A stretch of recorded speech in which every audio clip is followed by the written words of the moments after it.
have been able to react as quickly as we did in just the last day or so is because we had plenty of contingency planning in the works, and in fact, a lot of it complete, because we were, and as I've said many times from the podium, watching consistently the security situation on the ground. So I can give you a brief update, a few additional details since yesterday. Now, as I do this, I think you can understand that I'm not going to have every detail that you might want. There's operational security that's still going to be a concern, and we're going to observe that here, just like as we have throughout the entire drawdown process. But I can tell you a couple of things. First, U.S. forces Afghanistan forward continue to provide security at the Kabul airport and at the embassy. These are the existing security elements that were already in Kabul. This comprised of attack and lift aviation assets, infantry, security personnel, and some intelligence, surveillance, and reconnaissance assets that are already there at the airport. And they stay there, and they are still doing their jobs in terms of internal security there at Hamid Karzai International Airport. The troop movements that we mentioned yesterday are happening as we speak. 3 battalions are preparing to move from their current locations in the Central Command area of responsibility to Kabul. And they consist of a Marine battalion that was already pre-staged in the region and has lift, sustainment, and support capabilities. An infantry, another Marine infantry battalion from a Marine expeditionary unit, and a U.S. Army infantry battalion. Now, some elements of one of the Marine infantry battalions are already there in Kabul, just the leading element, they're there. The rest of their forces will continue to flow over the next couple of days, and I expect that by the end of the weekend, the bulk of the 3,000 that we talked about yesterday will be in place. Probably not all, but the bulk. Now, from the United States, the brigade combat team that we mentioned from the 82nd Airborne Division that is prepared to go to Kuwait as a ready reserve force, they are now preparing to deploy. I do not have information that suggests they're on the way right now, but I suspect that in very short order, they will start to deploy and to arrive. Movement of some of the enablers that we talked about yesterday, designated to support the special immigrant visa processing in the region, that has also begun. These are primarily medical personnel. I think I told you yesterday it's a mix: medical personnel, some military police, some electrical engineers, that kind of thing. They are preparing to go. I do not have an indication today that they have actually left. Again, they are not going into Afghanistan. They are originally going to be sent into the region for further use as needed to support the SIV process. Now, as far as aircraft are concerned, to support the movement of civilian personnel, Transcom is, as we speak, working on their plans and their sourcing solutions with Air Mobility Command and working it out with Central Command as well to support this mission. Forces and support requirements are going to be rapidly assessed by their planners. They're working on that. And while we're not going to be able to give out a lot of detail today, again, the plans and sourcing for aircraft support and airlift are being worked out. We'll have more to say about that when it's appropriate and when we can. But I do want to stress that airlift will not be a limiting factor in this mission. Airlift will not be a limiting factor. And as I said yesterday, it's not all going to be military aircraft that are used. There are Hamid Karzai International Airport is still open. Commercial flights are still going in and out. It doesn't. I don't want to convey the sense that every lift of every individual is going to be done on a gray military aircraft, though they will be made available to support. And as I said, it's not going to be a limiting factor. And then finally, I just want to foot stomp something I said yesterday. This is a specific, narrowly focused, tailored mission to help with the safe, secure movement of the reduction of civilian personnel in Kabul, civilian personnel in Kabul, as well as to help support the acceleration of the special immigrant visa process by the State Department. That's what we're focused on. And as we get more information and I'm able to provide it to you, I will, with the understanding that there's going to be operational security concerns, and I'm not going to be able to provide every level of detail that I'm sure you want. We will be as transparent with you as we can. Bob. Thank you, John. You're mentioning that the bulk of the 3 battalions will be there probably by the end of the weekend, you said, so at the end of Sunday. Do you anticipate then that the operation would begin that day?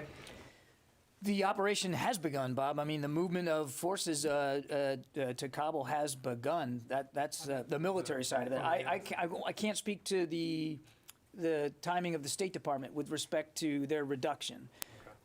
We wanted to make sure that we were in full support of them and that we were getting on station as quickly as possible, and that's what we're focused on.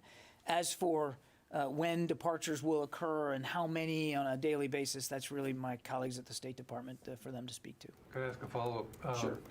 So given the events of the last 24 hours with 3 or 4 additional cities falling to the Taliban, and the Taliban apparently moving closer to Kabul, I'm wondering how likely is it that you will be able to complete the drawdown of forces by August 31st, as opposed to staying to ensure the security of the embassy afterwards? Well, obviously, we're going to be watching the security situation day by day, Bob, and I can't speak for what that's going to look like, in days to come. What I can tell you is where we are now, where we are today, and the mission that we've been assigned is to support the State Department's reduction in personnel by the end of the month. And so that's what we're focused on. That's the timeline we're focused on. And if we need to adjust, either way, left or right, we'll do that. But we're going to always be looking at the security conditions in the ground. Tara. Thanks, John. With the airlift planning that's going on, are you planning to make the airlift available for hundreds of people getting out of the country, thousands? As you know, there were thousands of people based at U.S. Embassy Kabul, and there's as many as 18,000 interpreters that were looking to get out. So Can you give us an order of magnitude of this airlift mission? What I can't do is tell you exactly how many on any given day. But capacity, as I said, is not going to be a problem. We will be able to move thousands per day. But that's just the airlift capacity. That doesn't necessarily mean that you're going to end up with that every day. It's going to depend on the processing and how that goes. So what we want to be able to do is to get there fast and get there capable and be able to provide as much capacity to the State Department as we can. And our intention is to be able to move thousands per day. Okay. Separately, as we've seen the different provincial capitals fall, is the Department of Defense surprised at how quickly it seems that the Afghan National Army has collapsed under Taliban pressure? We are certainly concerned by the speed with which the Taliban has been moving. As we've said from the very beginning, that this is and it still is, a moment for Afghan national security and defense forces as well as their political leadership. No outcome has to be inevitable here. I'm not going to speculate about surprise. We're obviously watching this just like you're watching this and seeing it happen in real time, and it's deeply concerning. It's, in fact, the deteriorating conditions are a big factor in why the president has approved this mission to help support the reduction of personnel there in Kabul. So I mean, we're adjusting as best we can given those conditions. And again, this is a moment for the Afghans to unite, the leadership and in the military. No outcome has to be inevitable here. Just one last. If the Taliban continue across and take Kabul, what happens to the continued support the DoD had been planning to do for the Afghan National Security Forces, such as like the contracted air support or the fuel that DoD was committing to send. Are you all starting to have conversations about at what point does that support have to be cut off to keep it from going into the hands of the Taliban? We're still supporting the Afghan National Security and Defense Forces. We're still supporting the Afghan government, the elected government in Kabul. And that's what we're going to be focused on doing. It would be easy to speculate about what the future of Afghanistan looks like right now, but I think we want to focus on what we are doing. We are supporting the Afghans in the field where and when we can.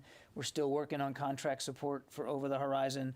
We're still making sure we have robust over-the-horizon counterterrorism capabilities in the region so that we can't suffer a threat from Afghanistan again. So we are focused on the security situation as we see it now and what we've got to do, the missions we've been assigned by the commander-in-chief, and I'll let the political situation play out. That's really not something that we're overly focused on right now. Yeah. So. You were speaking about the over the horizon.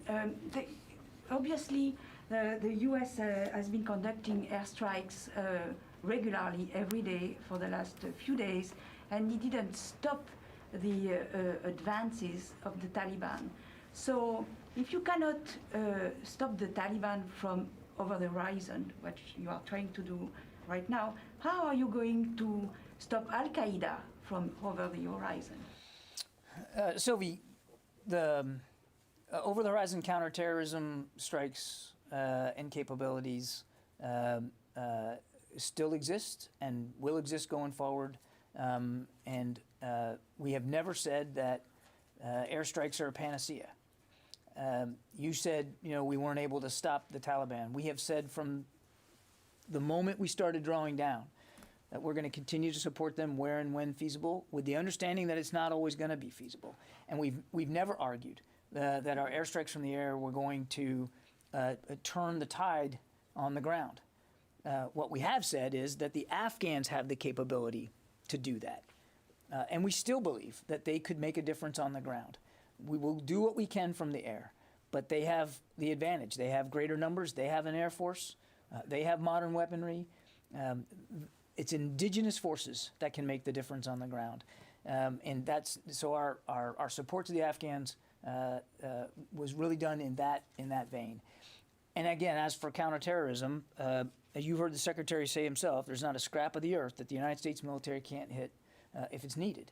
And when it comes to disrupting a counterterrorism threat that we know is emanating and is serious enough, airstrikes can be effective in that regard. Megan. Are the troops heading into Kabul going to get imminent danger pay for this deployment? I don't know. Can you take that? I can take the question, but I don't know. Jeff Selden, VOA. John, thanks very much for doing this. You've said that the U.S. is going to continue to conduct the airstrikes in support of the Afghan security forces when and where it's feasible. But with the focus now on the battalions that are heading into Kabul to secure the embassy, the airport, and facilitate getting the civilians out, how much is that going to lessen the availability of airstrikes for Afghan security forces? And also, following up on what Sylvie asked, given that U.S. airstrikes didn't seem to deter the Taliban in other areas, how much concern is there that they won't be scared of potential U.S. airstrikes if they decide to move on Kabul and U.S. assets or personnel there?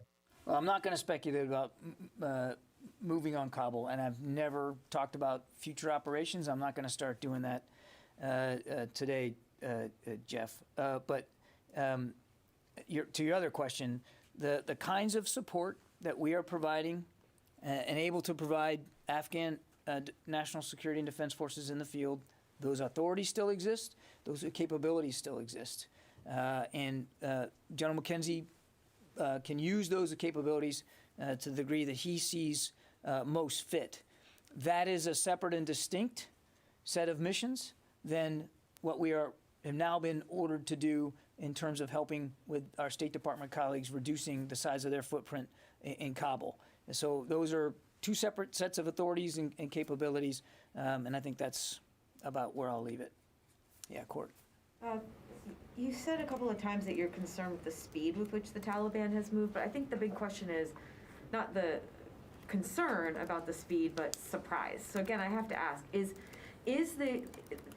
is the military or the Pentagon or the administration or everyone surprised by how fast the Taliban has been able to move through parts of the country? Courtney, we saw the Taliban making advances even before the Biden administration came into office. We saw the Taliban making advances at the district level before the president made his decision. Not like we're seeing now. This is a different ballgame in the last week or so. So, I mean, these specific gains, taking these major cities like Kandahar, Herat, Lashkar looks like it's fallen. I mean, has that caught the military off guard, the speed with which they've been able to do it? We have been watching this from a very early period, right after the president gave us the order to draw down. We certainly have been watching what the Taliban is doing. We have noted, and we have noted with great concern, the speed with which they have been moving and the lack of resistance that they have faced. And we have been nothing but honest about that. And I think I'll leave it there. What about the lack of resistance that they may face in Kabul? Is there a concern that the Afghan military will not fight for Kabul? That's a question for Afghan leadership to determine for themselves. Obviously, as I've said from the beginning, we want to see the will and the political leadership, the military leadership that's required in the field. We still want to see that, and we hope to see that. But whether it happens or not, whether it pans out or not, that's really for the Afghans to decide. Oren? You've said here many times that Afghanistan cannot and will not become a base from which to launch attacks against the U.S. homeland or its allies. Does the speed of the Taliban advance shake your confidence in that statement? No. Steve from military.com. Hi, thanks for doing this. Are any additional Air Force squadrons or aircraft heading to the Middle East for this? And then could you also speak to any of the rules of engagement troops on the ground will have? I have nothing to announce or speak to with respect to additional Air Force assets. I've told you, I've given you pretty much the laydown of exactly what we're sending to support this movement. That said, I also said, in fact, I meant in my opening statement, that there will be airlift provided. Clearly, there's going to be an Air Force role here with respect to airlift. But in terms of combat aircraft, I know of no such moves to do that. And as I said, I've laid out for you now twice what the movements would be, and I'm not going to speak about rules of engagement. We never do that from the podium. David? John, you said you won't speculate about movements on Kabul, but how would you describe the situation now? Is Kabul under threat? Is Kabul isolated? What is it? Right now, without getting into a battlefield assessment every day, I don't want to do that. But Kabul is not right now in an imminent threat environment. But clearly, David, if you just look at what the Taliban's been doing, you can see that they are trying to isolate Kabul. Now, what they want to do if they achieve that isolation, I think only they can speak to. But you can see a certain effort to isolate Kabul. It is not unlike the way they've operated in other places of the country, isolating provincial capitals and sometimes being able to force a surrender without necessarily much bloodshed. Again, I can't speak for what their intentions are. What I can tell you is that we're taking the situation seriously, and that's one of the reasons why we move these forces, or we're moving these forces into Kabul to assist with this particular mission, because we know that time is a precious commodity here. Is it isolated now? I don't want to get into a specific intelligence assessment on the battlefield. I just don't want to do that. But clearly, from their actions, it appears as if they are trying to get Kabul isolated. Lucas. Let me try it this way. The main arteries going into Kabul. Again, I'm not going to get into a conditions on the ground assessment every day about avenues and lines of communication, except to say it certainly appears that the Taliban is trying to isolate the city, and they have, throughout this last few weeks, you've seen it for yourself, taken over border crossings, taken over highways and major intersections to control lines of what we call communication, and lines of revenue, and those kinds of things. I mean, but I can't speak, and I won't speak specifically to what the situation is in Kabul right now. John, many times this week you've said the Afghan forces have the advantage. What proof can you offer as the Taliban have taken over now vast majorities of the country and they've now surrounded Kabul? That the Taliban have moved with the speed with which they have, and that the resistance that they have faced has been insufficient to stop those, to check those advances, does not mean, Lucas, that the advantages aren't still there. You have to use it.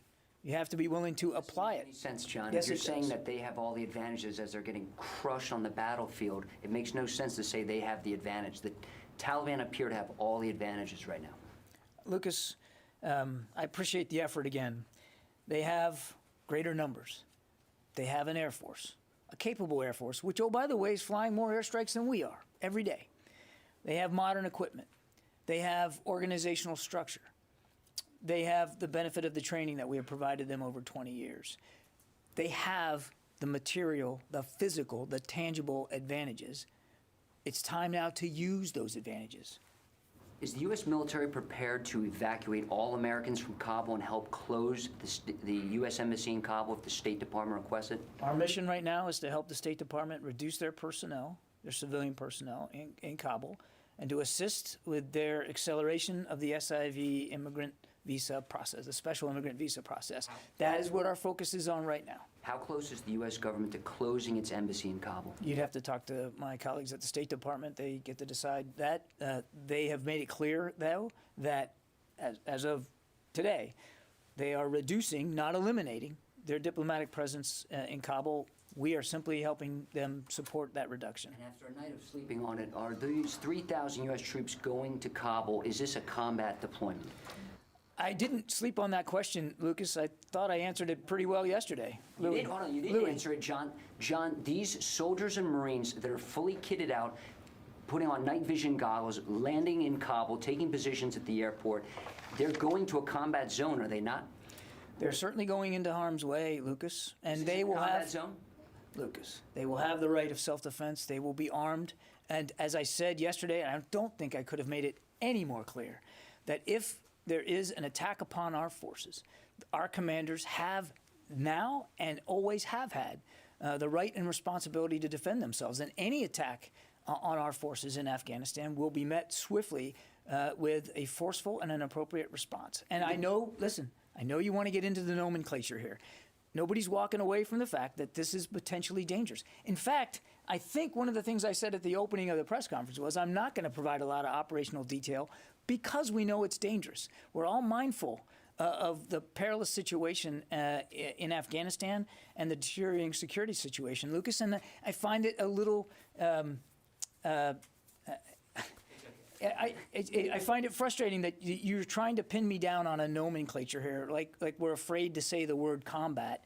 After 20 years of being in Afghanistan, we understand what we're facing right now. We're taking the risks very, very seriously, and our troops and their leaders will have all the rights and responsibilities that they need to protect themselves and their comrades. Did the Defense Secretary recommend this withdrawal of American troops from Kabul? I'm sorry? Did the Defense Secretary recommend the full withdrawal of U.S. troops from Kabul? This is before this week, of course. I'm not going to talk about the Secretary's recommendations to the Commander-in-Chief. Do you think it's important for history, for the transcript, for the people watching this briefing right now, did the Defense Secretary support the full U.S. military withdrawal from Kabul? Lucas, Lucas, I'm not now, and I haven't, never will, talk about the Secretary's advice and counsel to the Commander-in-Chief. That's totally inappropriate. The President has made his decision, and we are executing that decision. He has also made additional decisions, such as helping the State Department reduce their personnel, and we're going to support that too. Now, some veterans think that the Americans should just pull everybody out of Kabul. The U.S. government should pull all Americans out of Kabul and then just level the embassy. What do you think about that? I think that one of the great things about this country is that people are free to express their opinions about anything that they want. What I'm here to do, Lucas, my job, is to articulate the policies that we're executing and the way in which we're executing them. And that's what my focus is today, to tell you what we've been ordered to do and how we're going to execute those orders. Is it time just to pull all Americans out right now and destroy the Lucas, embassy? we are focused on helping the State Department reduce their footprint in Kabul. That's what we're focused on, and that's what we're going to be doing. Louis. I'd like to follow up on Lucas's fourth question, if I could. As opposed to the 14th? Yeah. You talked about how the troops there have the inherent right of self-defense. That was actually going to be my question. There's a tactical purpose for sending these troops there, which you've described in very general terms. I know you don't want to get into specifics, but is there a secondary effect that you're having by sending these troops there into Kabul, which is sending a message to the Taliban? These troops are here. Don't attack us. We're here to carry out our mission. And at the same time saying, we are here to support the government of Kabul. Don't attack Kabul. Are you suggesting that there's a contradiction there? No. I'm trying to ask, is there a messaging intention as well by sending these troops there as well? I understand the primary mission there is to do this, protect the forces, protect the Americans and the Afghan interpreters and their families as they leave. But at the same time, is there a secondary effect that you're gaining by sending these troops there, which is to message the Taliban, don't attack us while we're doing this? The main purpose for these troops is to conduct this particular mission. And as I said yesterday, the Secretary made his decisions based on based on prudence to make sure that you have what you need and that you have reserve if you need reserves, because we don't know exactly how the situation's going to unfold. It's not, he didn't choose these units or this approach to send a message. He chose these units and this approach to accomplish a mission and to make sure that he had enough capability and capacity to do it safely and in an orderly fashion. That said, and I've said this now three or four times, if these forces are attacked and threatened, we have the ability, the right of self-defense, and we will respond in a forceful and appropriate way. And just one quick follow-up. We've talked about the troops from the 82nd Airborne going into Kuwait that could be on standby if needed. Is their mission going to be, if they are needed, exactly like the ones from the 3,000 that will be arriving by the end of this weekend? Or would be something different? I'm sorry, say it again? Sure, no problem. The brigade, the BCT, headed to Kuwait. Yeah. Is their mission, should they be called upon, are they going to be doing exactly what the 3,000, the 3 battalions arriving in Kabul by the end of the weekend? Or is there some thinking that maybe they might do something else? They're a ready reserve force that we would have available to us should they be needed for any number of security missions. And again, I couldn't begin to speculate right now what those missions would look like. But they will have capabilities that are commensurate with the infantry battalions that are going to Hamid Karzai International Airport over the course of the next few days. Thank you. Thank you. Question is that Pakistan is blaming now again U.S. for the crisis in Afghanistan, and also Prime Minister of Pakistan, he said he already endorsed the Taliban government in Kabul. And finally, if any country in the region, including India, asks U.S. help in this mission of evacuation? I don't know of any other nations involved in this. I mean, these are sovereign decisions that nation states have to make. As I said yesterday, should we be asked to support any movement by our allies and partners, we can do that, and we will do that. I don't know of any, but I don't know of any such requests or such requirements. And look, as just broadly speaking, what we said before is any of Afghanistan's neighboring nations, any nations in the international community that believe they have or want to have a stake in the future of Afghanistan, we simply would urge them to act in ways that helps lead to those kinds of better outcomes for the Afghan people, and to help us continue to pursue a negotiated political settlement. Dan Lamoth. Thank you, John. You said yesterday that you thought this was the right time for this mission. lawmakers from both parties, lots of nonprofits, lots of Afghans would say that the right time for this mission with SIVs was actually back in May or June. Can you square those two things? Why did it take so long? Thank you. We've said for quite some time, Dan, that we know we have a moral obligation to help those who helped us, and that we were ready, willing, and able to support efforts to move special immigrants, people applying for a special immigrant visa out of the country and to locations, and we have met that obligation. It is a process that, as you know, it does not reside here at the Defense Department, and a process that has requirements. So what I can tell you is, from a DoD perspective, it's not something we ever lost sight of. It wasn't an obligation we just all of a sudden forgot and then came around to. And it, as I said at the outset, we've planned for a lot of contingencies, and this was certainly one of them. Tony Capaccio. Hi, John. I had a couple questions. You said DoD is a planning organization. Has CENTCOM presented to the Secretary or the Joint Staff a contingency plan to reintroduce U.S. combat troops, a la what we did in 2014 in Iraq, if the White House requests it? Has such a plan been crafted? Yeah, that we are a planning organization is true, Tony. What's also true is we don't talk about every single plan on the books. Our focus right now, Tony, and the plans that we are executing are to meet the President's drawdown requirement by the end of this month, and to assist in the drawdown of State Department personnel also by the end of the month. And I'm not going to speculate about what things look like going forward. And I would remind Tony that this mission is a narrowly focused, very specific, tailored mission to support the State Department at this particular time. I have a second Mike. question. Go ahead.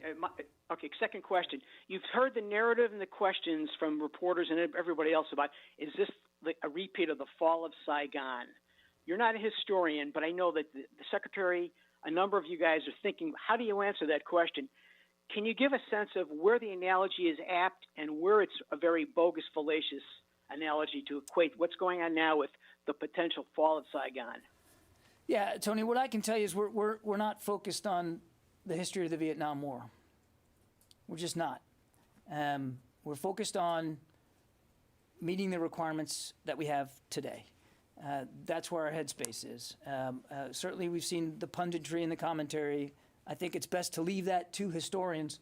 What we're focused on is making sure that we meet our commitments to our State Department colleagues, and that we continue to meet our commitments while we have the authorities and the capabilities to our Afghan partners on the ground. Is the best historical reference plan of Iraq 10 years ago? Mike, go ahead. What's it going to say for our 20-year war in Afghanistan if it ends with the Taliban rolling into Kabul in U.S.-made MRAPs and Humvees and carrying weapons that our allies turned over to them? Look, Mike, again, I'm not able to, I don't have a crystal ball. I can't see the future.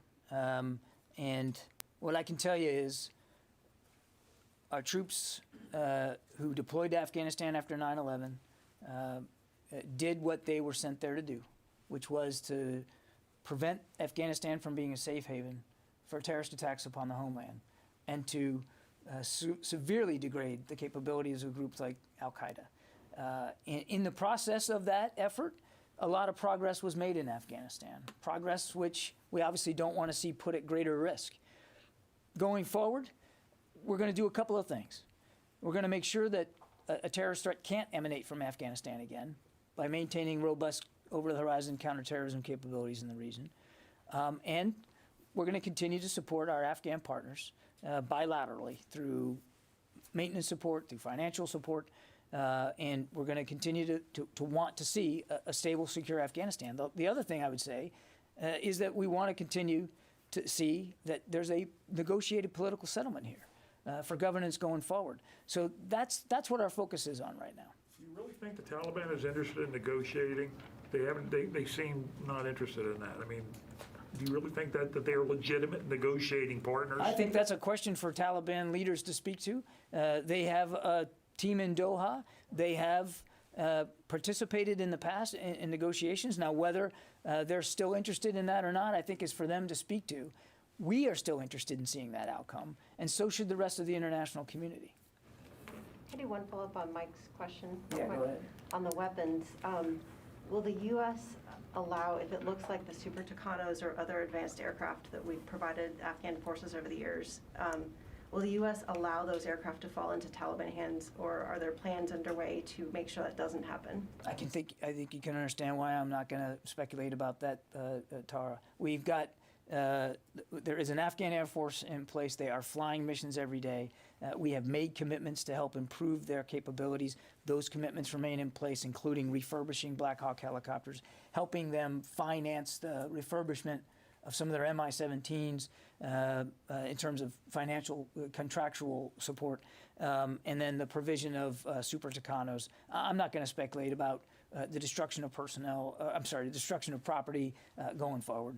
We are going to continue to stay focused on making sure they have the capabilities to use in the field. But would you say that the U.S. would not allow those aircraft to fall into Taliban hands? We are always worried about U.S. equipment that could fall into an adversary's hands, and that's something we never lose focus on. And what actions we might take to prevent that or to forestall it, I just simply won't speculate about today. Quick Paul, Paul from Politico.